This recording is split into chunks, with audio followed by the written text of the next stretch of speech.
Welcome back to 360 ज्ञान student. आज की इस वीडियो में मैं आपको विज्ञान सब्जेक्ट की क्लास 6 की यहाँ पर मार्च महीने की वर्कशीट के सभी प्रश्नों के जवाब इस वीडियो में बताने वाला हूँ। तो वीडियो को अंत तक देखें, बिल्कुल भी स्किप ना करें।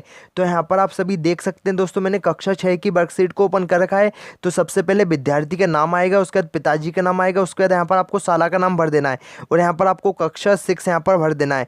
अब यहाँ पर हम नीचे आएंगे तो आपका जो पहला प्रश्न है जिसमें कहा गया है कि कॉलम ए में दिए गए घटकों को कॉलम बी में उनके स्रोत से मिलाइए। तो यहाँ पर दोस्तों आप देख सकते हैं कार्बोहाइड्रेट, प्रोटीन, वसा, विटामिन सी, इस तरीके से 4 ऑप्शंस दोस्तों कॉलम ए में दिए गए हैं और यहाँ पर 4 ऑप्शंस कॉलम बी में दिए गए हैं। तो इनको यहाँ पर सही मिलाना है। तो यहाँ पर आप इसका आंसर देख सकते हैं। आप चाहे तो इसका स्क्रीनशॉट ले लीजिए, नहीं तो दोस्तों आप मेरा जो टेलीग्राम ग्रुप है वहाँ से इसको ईजिली डाउनलोड कर पाएंगे। तो यहाँ पर आपको कार्बोहाइड्रेट है, उसके आगे आपको यहाँ पर शकरकंद, चीनी, शहद, अनाज, इस तरीके से यहाँ पर चारों लिख देना है। मतलब आपकी जो है दोस्तों इनको सही जोड़ी आपकी जो रहेगी आपके यहाँ पर बी वाले से आपको मिला देना है। उसके बाद आपका जो प्रोटीन है उसमें आपको दाल, मटर, मूंगफली, अंडे, इस तरीके से लिखना है। उसके बाद आपका बसा है, उसमें आपको पनीर, सरसों का तेल, मक्खन, घी, इस तरीके से लिखना है। उसके बाद विटामिन सी के सामने आपको आंवला, संतरा, नींबू, अमरूद, इस तरीके से लिख देना है। अब हम चलते हैं अगले क्वेश्चन की ओर, जिसमें पूछा गया है कि पहली को 2 समान छड़ी दी गई हैं जिन्हें देखने में प्रतीत होता है कि लोहे की बनी हुई है। उनमें से एक चुम्बक जबकि दूसरी लोहे की साधारण छड़ है, बताइए। तो यहाँ पर दोस्तों देखिए, इसमें पहेली है, कैसे पता लगे कि कौन सी छड़ चुम्बक है। चुम्बक को लोहे के पास लाने पर वह चिपक जाएगी, जबकि लोहे को लोहे के पास लाने पर कोई प्रभाव नहीं पड़ेगा। तो यहाँ पर आपका जो पहला प्रश्न है इसका आंसर आपको इस तरीके से लिख देना है। आपको नहीं तो आप इसका स्क्रीनशॉट ले लीजिए, नहीं तो आप अगर वर्कशीट में लिख रहे हैं तो आप तुरंत ही इसको यहाँ पर लिख दीजिए वीडियो को पॉज करके। उसके बाद यहाँ पर आता है आपका सेकंड क्वेश्चन, कोई 2 चुम्बकीय पदार्थों के नाम लिखिए। तो लोहा और निकिल, इन दोनों के दोस्तों यहाँ पर सही आंसर है, आपको इस तरीके से लिख देना है। उसके बाद आपका आता है थर्ड क्वेश्चन, जिसमें पूछा गया है कि प्रत्येक चुम्बक के कितने ध्रुव होते हैं। तो इसका जो सही आंसर है वो होता है 2 ध्रुव होते हैं, उत्तरी ध्रुव और दक्षिणी ध्रुव। उसके बाद हम चलते हैं अगले क्वेश्चन की ओर, जिसमें पूछा गया है कि क्षण चुम्बक को स्वतंत्रता पूर्वक लटकाने पर चुम्बक किस दिशा में आकर रुकता है। स्वतंत्रता लटका चुम्बक सदैव एक ही दिशा में रुकता है, उत्तरी या दक्षिणी। तो इसका दोस्तों है सही आंसर, आपको लिख देना है, इस तरीके से आपको लिख देना। उसके बाद आपका आता है यहाँ पर क्वेश्चन नंबर 3, जिसमें यहाँ पर दोस्तों यहाँ पर आप देख रहे हैं एक सिंबल दिया गया है, एक यहाँ पर मार्क दिया गया है, जिसमें पूछा गया है बुझाओ अपने घर के बाहर विद्युत खंभे पर उक्त प्रकार के चिन्ह को देखकर डर लगता है, वो सोचने लगता है कि विद्युत खंभे पर है चिन्ह क्यों लगाया गया। आप बताइए कि इस चिन्ह से क्या तात्पर्य है। तो इसका आपको सिंपल सा आंसर लिखना है कि विद्युत खंभे पर है इसलिए लगाया जाता है जिससे कोई विद्युत खंभे को पकड़े ना, जिससे किसी को करंट ना लगे। तो इस तरीके से आपको इसका आंसर लिख देना है। उसके बाद आपका यहाँ पर सेकंड वाला है, जिसमें पूछा गया है कि फर्श पर लुढ़कती हुई गेंद में होने वाली भांतियों के नाम लिखिए। तो यहाँ पर दोस्तों मंदित गति आपको इस तरीके से लिख देना है। अब हम चलते हैं अगले क्वेश्चन की ओर। तो यहाँ पर पूछा गया है कि एक पौधे का बीज का अंकुरित होकर नया पौधा बनने की प्रक्रिया का चित्र द्वारा दर्शाइए। तो यहाँ पर दोस्तों देखिए एक बीज है, यहाँ पर ये जो मिट्टी वाली सतह है उसके नीचे यहाँ पर एक मैंने बीज बना रखा है। उसके बाद यहाँ पर कुछ टाइम बाद इस बीज में दोस्तों कुछ यहाँ पर इस तरीके की पत्तियाँ आ जाएंगी, आपको इस तरीके से बनाना है। उसके बाद यहाँ पर कुछ दिन बाद, 5 दिन बाद, 15 दिन बाद यहाँ पर देखेंगे आपकी पत्तियाँ जो है वो बड़ी हो जाएंगी।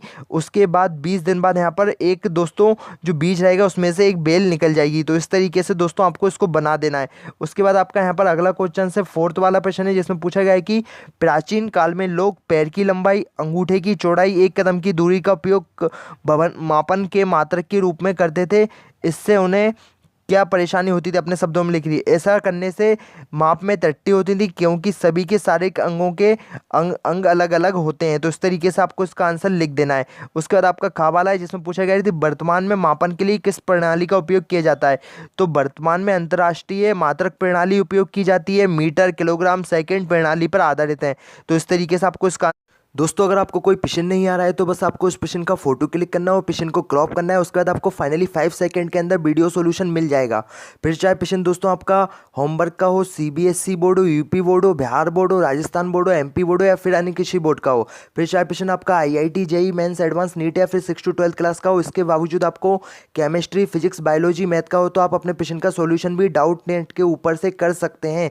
इसके अलावा दोस्तों डाउट नेट पर क्लास 9 to 12 के स्टूडेंट के लिए लाइव क्लास चल रही है, हिंदी मीडियम, इंग्लिश मीडियम के लिए, जिससे आप अपना पूरा सिलेबस पढ़ सकते हैं। दोस्तों 3 करोड़ से ज़्यादा स्टूडेंट डाउट नेट पर पढ़ाई कर रहे हैं, तो आप आज ही डाउट नेट एप्लीकेशन को डाउनलोड करें। आंसर लिख देना है। अब आपका आता है अगला क्वेश्चन कि लंबाई का मात्रक क्या है। तो इसका जो सिंपल सा आंसर है दोस्तों मीटर इसका लंबाई का मात्रक होता है, तो आपको मीटर लिख देना है। उसके बाद यहाँ पर आपका अगला प्रश्न है जिसमें पूछा गया है कि निम्नलिखित पदार्थों को पृथक करने पर विधियों के नाम लिखिए। समुद्र के जल से नमक को बाष्पीकरण द्वारा दोस्तों अलग किया जाता है। उसके बाद आपका यहाँ पर सेकंड वाला रेत से बड़े पत्थरों को चालन, यहाँ पर इस तरीके से लिख देना है। आपका यहाँ पर अगला आता है धन के दानों को डंडियों से निष्पावन। तो इस तरीके से दोस्तों आपको इन तीनों का आंसर इस तरीके से लिख देना है। उसके बाद आपका आता है यहाँ पर क्वेश्चन नंबर 5 जिसमें पूछा गया है कि एक बर्फ के टुकड़े को बांधकर पानी में भरे गिलास में डालिए क्या होता है। तो यहाँ पर इसका जो आंसर है दोस्तों आप देख सकते हैं किस तरीके से लिखा है मैंने। बर्फ के टुकड़े को बांधकर पानी से भरे गिलास में डालने पर बर्फ पानी में तैरने लगता है एवं उसके भार में कमी आती है। तो इस तरीके से आपको सिंपल सा आंसर इस प्रश्न का लिख देना है। उसके बाद आपका आता है यहाँ पर बा वाला प्रश्न जिसमें पूछा गया है कि यदि उपरोक्त गिलास में बर्फ के टुकड़े के ऊपर थोड़ा नमक डाल दिया जाए तो परिवर्तन दिखाई देता है। तो लिखिए बर्फ तेजी से पिघलने लगता है हिमांक में 0 से नीचे होने के कारण। तो इस तरीके से आपको सिंपल सा आंसर इसका लिख देना है। उसके बाद आता है आपका क्वेश्चन नंबर 6 जिसमें पूछा गया है, यहाँ पर देख सकते हैं एक टेबल बनी है जिसमें आपका विटामिन दिए गए हैं, vitamin A, vitamin D, calcium, iodine. यहाँ पर उसके रोग बताए हैं, उसके यहाँ पर लक्षण बताएं। तो यहाँ पर इसका आंसर आप देख सकते हैं। आप चाहे तो इसका स्क्रीनशॉट ले लीजिए। जैसे आपका विटामिन ए रतौंधी, रात में ना देखना प्रॉब्लम दोस्तों इसकी सबसे बड़ी है। विटामिन बी बेरी सांस फूलना। उसके बाद आपका विटामिन डी रैकेट्स हड्डियों को आसानी से टूटना। उसके बाद आपका कैल्शियम हड्डियाँ कमजोर होना, हड्डियों में विकास ना होना इसका लक्षण है। और उसके बाद आयोडीन घेंगा रोग, गर्दन में सूजन। तो इस तरीके से आपको इसका आंसर लिख देना है। उसके बाद आपका जो अगला प्रश्न है उसमें आपको प्रोजेक्ट वर्क दिया गया है 20 नंबर का।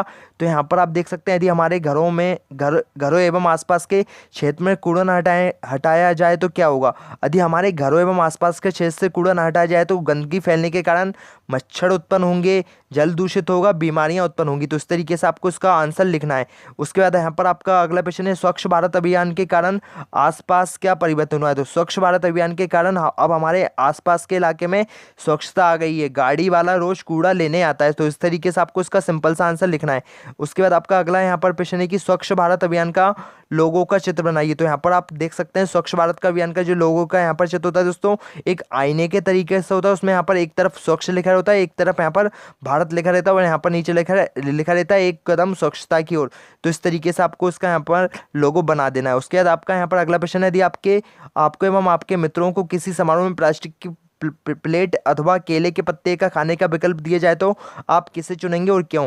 तो यहाँ पर देख सकते हैं मैंने इसका सिंपल सा आंसर लिखा कि हम केले के पत्ते को चुनेंगे क्योंकि हमारे स्वास्थ्य पर कोई विपरीत प्रभाव नहीं डालता है, जबकि प्लास्टिक से हमारे स्वास्थ्य पर विपरीत प्रभाव पड़ता है। तो इस तरीके से आपको सिंपल सा आंसर इसमें लिख देना है। उसके बाद यहाँ पर आपका 5th वाला है जिसमें पूछा गया है कि प्लास्टिक के अति उपयोग को न्यूनतम करने के लिए हम क्या कर सकते हैं। प्लास्टिक की पन्नियों की जगह कपड़े की थैली यूज कर सकते हैं, डिस्पोजल का उपयोग ना करना। इस तरीके से आपको 2 पॉइंट्स यहाँ पर लिख देना है। तो आप इसका स्क्रीनशॉट ले लीजिए। नहीं तो दोस्तों मैं आपको अगेन कहूँगा कि मेरा जो टेलीग्राम ग्रुप है वहाँ से आप इनको ईजिली डाउनलोड कर पाएंगे। टेलीग्राम ग्रुप की लिंक मैंने डिस्क्रिप्शन में दे दी है, तो आप टेलीग्राम ग्रुप को जरूर ज्वाइन कर लीजिए। उसके बाद आपका आता है यहाँ पर अगला क्वेश्चन यहाँ पर जिसमें पूछा गया कि आपके घर में कचरे का निपटान कैसे कर सकते हैं। तो यहाँ पर देखिए दोस्तों बचा हुआ खाना, तो इसका सिंपल सा यहाँ पर लिखना है खाद बनाने में उपयोग कर सकते हैं। सब्जियों के छिलका, इसका निपटन जैविक खाद बनाकर किया जा सकता है।